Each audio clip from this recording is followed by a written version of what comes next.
Hi everyone, आज की ये वीडियो एक स्टूडेंट के पर्सपेक्टिव से मैं बना रही हूँ। अगर आप में से किसी ने भी EMRS 2025 का एग्ज़ाम दिया हो, किसी भी पोस्ट के लिए दिया हो, तो ये आपके लिए बहुत ज़्यादा इम्पोर्टेंट बात होने वाली है। EMRS एग्ज़ाम की तैयारी करने में ना हम लोग महीनों महीनों लगा देते हैं। दिन रात एक करके हम लोग पढ़ाई करते हैं और एग्ज़ाम वाले दिन हम बस एक चीज़ एक्सपेक्ट करते हैं कि हमारा फेयर एग्जामिनेशन हो जाए, और हम कुछ नहीं चाहते ना। लेकिन EMRS 2025 के एग्ज़ाम को लेकर कुछ ऐसे इश्यूज अभी सामने आए हैं जिन्होंने कई सिंसियर स्टूडेंट्स को कन्फ्यूजन और टेंशन के अंदर डाल दिया। सबसे पहले मैं ये क्लियर कर दूं कि EMRS के अंदर जो भी इशू हाल ही में चल रहा है वो EMRS की 2023 की वैकेंसी के अंदर भी आया था। उस वक्त EMRS 2023 के भी कुछ सेंटर्स में ना ऐसी कुछ प्रॉब्लम देखने को मिली थी, और पर उसका लिमिटेड कुछ सॉल्यूशन भी उन्होंने कर दिया था। पर आज हमारा कंसर्न 2023 नहीं है, हमारा कंसर्न है 2025, जिसकी एग्ज़ाम हुई थी अभी 21 दिसंबर को। हॉस्टल वार्डन, स्टाफ नर्स, इनकी जिनकी भी 21 दिसंबर को फर्स्ट शिफ्ट में एग्ज़ाम हुई थी, उस टाइम की ये बात है कि काफ़ी सारे स्टूडेंट्स से बताया कि उनके एग्ज़ाम सेंटर पर ना प्रॉपर चेकिंग नहीं हुई थी, और ये एग्जैक्टली मैंने सुना भी था। मैंने दिया था TGT का एग्ज़ाम, और जब मैं TGT का एग्ज़ाम दे के आई थी, मैं यूट्यूब स्क्रॉल कर रही थी, तो मुझे एक शॉर्ट्स मिला था जिसके अंदर एक भैया थे, वो कह रहे थे कि मैंने 3-3 लेयर हुडी वगैरह ये सब पहन रखा था। मैंने कैप लगा रखी थी जो कि मेरे कान तक कवर हो रही थी, बट किसी ने भी ये चेक नहीं करा कि उन्होंने कान में ईयरफोन वगैरह कुछ लगा रखे हैं, कोई इलेक्ट्रॉनिक डिवाइस है उनके पास या नहीं है। मतलब उनकी कैप भी नहीं हटवाई गई है। तो अब आप सोचो कितना लूजली उन्होंने चेकिंग करी है, क्या चेकिंग करी, मुझे तो ये समझ नहीं आ रहा। और उसके बाद भी कई सारे स्टूडेंट्स ने बताया कि उनके प्रॉपर चेकिंग नहीं की गई है।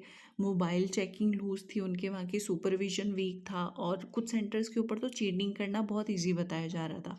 ये बातें मैं अपने मन से नहीं बता रही हूँ, ये सारे स्टूडेंट्स ने खुद फील करी है।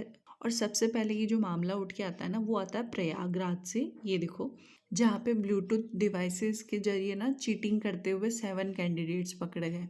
अब सवाल चीटिंग करने वालों पर भी नहीं है, बल्कि उस सिस्टम के ऊपर है जो एग्ज़ाम कंडक्ट करवा रहा है, क्योंकि अगर चेकिंग स्ट्रांग होती तो ये सिचुएशन ही नहीं बनती।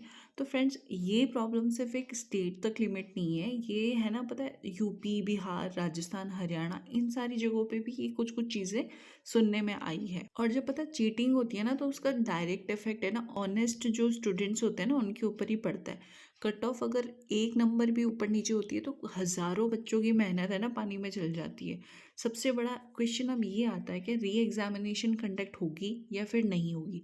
और अभी तक CBSE की तरफ से तो देखो ऐसा कोई ऑफिशियल अपडेट आया नहीं है। और अगर पास एक्सपीरियंस की मैं बात करूँ, जो 2023 में ऐसा हुआ था, तो उस वक्त उन्होंने क्या करा था कि वो लिमिटेड जो सेंटर है, या तो वहाँ पे वो एग्ज़ाम रिकंडक्ट करवा ली थी, या फिर उस शिफ्ट की उन्होंने एग्ज़ाम वापस से रिकंडक्ट करवाई थी, ऐसा कुछ हुआ था। तो अभी तक CBSE से तो ऐसा कुछ ऑफिशियल नोटिफिकेशन आया नहीं है। लेकिन अगर स्टूडेंट्स जो है वो अपनी बात को रिस्पेक्टफुल तरीके से नहीं रखेंगे, तो सिस्टम के अंदर भी पता है कोई सीरियसनेस फील नहीं होगी। इसलिए मैं आप सबसे एक रिक्वेस्ट कर रही हूँ, सारे स्टूडेंट्स से, जिन्होंने भी अगर EMRS का एग्ज़ाम दिया है और उन्होंने ऐसी कोई भी सस्पिशियस एक्टिविटी अपने आसपास में देखी है, तो अपना एक्सपीरियंस ज़रूर कमेंट करके शेयर करें। आपके सेंटर पर चेकिंग कैसी हुई थी, क्या सुपरविजन प्रॉपर था या नहीं था, एग्ज़ाम का एनवायरनमेंट कैसा था, वहाँ पे स्टूडेंट्स की कलेक्टिव वॉइस बनकर आपको कमेंट में करना है कि आपको एग्ज़ाम जो है वो फेयर लगा है या फिर नहीं लगा है।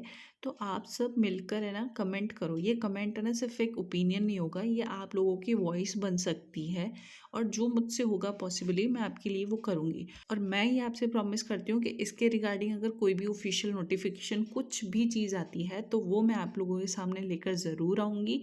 तो आज की वीडियो में बस इतना ही, मिलते हैं नेक्स्ट वीडियो के साथ।